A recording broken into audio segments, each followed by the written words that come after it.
ang nahitabo nga 16 days na siege. Gisulod ang among compound. Gigamit ang warrant of arrest nga dili gani niya pangalan. Pangalan ni Sylvia Simanis nga ang address sa Pasig sa Pasig City. Pero gisulod nila ang complainant usa ka ordinaryong citizen. Pero nganong ang nisulod sa among compound 5,000. Basig na ganit pa yung mga pulis diri nga nakauban dito. 5,000 ka mga pulis gipuy-an ang among compound for 16 days.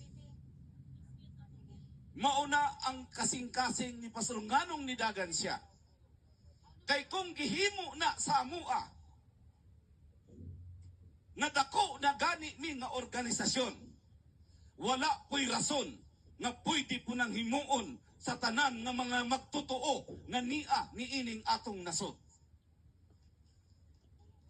Mauna nga gusto siya nga matagaan og proteksyon kitang mga magtotoo nga dili abusuhon ang atong tawhanong katungod, dili abusuhon ang atong pagalagad, dili abusuhon ang atong pagkatao.